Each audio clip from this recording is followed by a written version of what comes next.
And then we went in lorries again, whole convoys of them, to Regensburg airfield.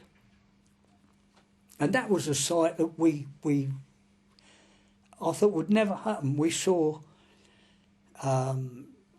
Dakotas in line about half a mile apart come in, and as one hit the ground and started to taxi, the other one hit the ground until there was a whole taxi rank of Dakotas, and they put us 18 to a Dakota,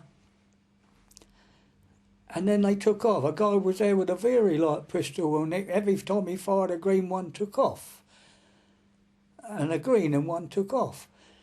And there were two on the runway as the other one took off. You know, incredible it was. I thought, what a wonderful Air Force.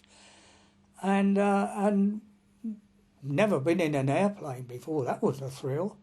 And we were on hard benches along the sides that they put in.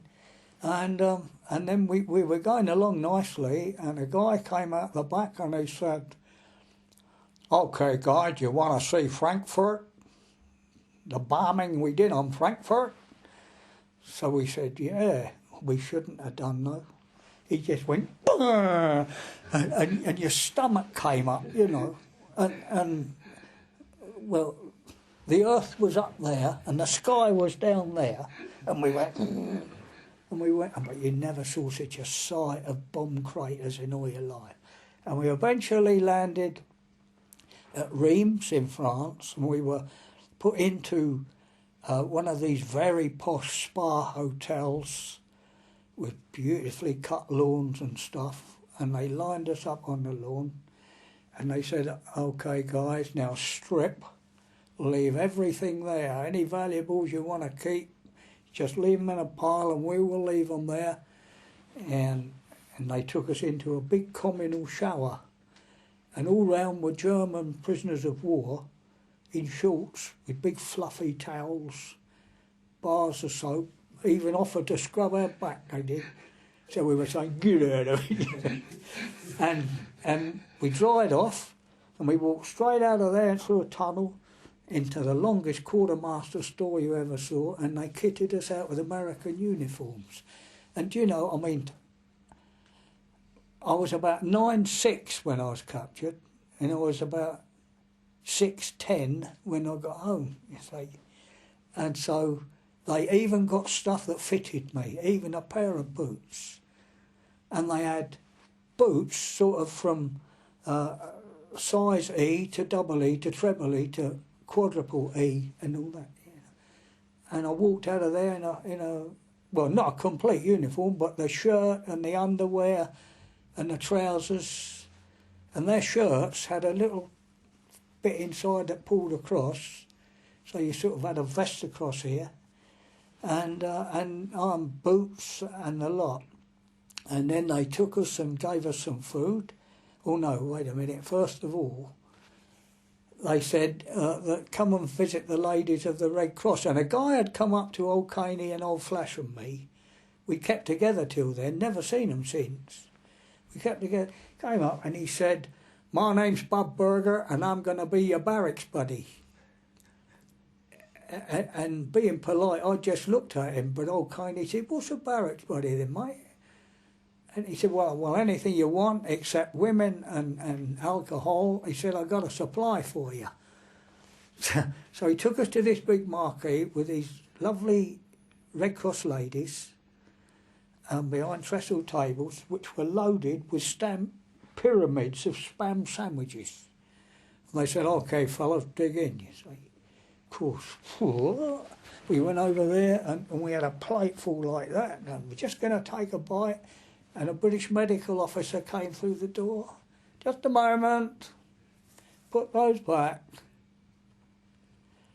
Just leave them on the plates and put them back." And we all looked at him.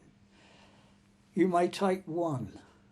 And then he gave us a lecture. He said, "The condition that you men are in," he said, "your stomachs are probably about the size of an egg. And if you eat those, you'll die before you leave the camp." So he said, "You may take one." And they were feeding us little bits. And the Americans, when they gave us our first meal at Reeves was iced cooked chicken and corn on the cob and all the olives and all the stuff all on a special tray and all this, but little bits of each.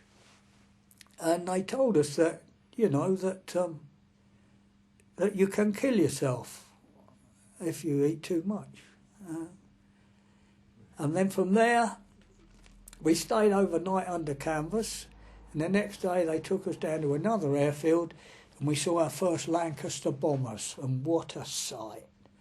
Well, the wheels were nearly as tall as me, you know, and the crew were all standing around, and one of them came over and he said, we won't keep you long, chaps, we're waiting for the skipper. And the skipper arrived, and old Teddy Kane said to me, he ain't a skipper, is he? I said, I don't know. He said, he's a skipper. He said, he's only 15. And he was a little slight bloke. And he was a squadron leader, yeah, a little squad. And he said, right, chaps, leave the chutes there. They got no chutes, we've got no chutes, leave them there.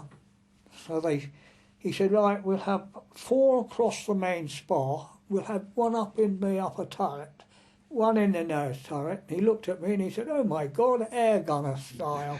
You can go in the... So I was in the tail, crawling down into the tail, and we came home in Lancasters.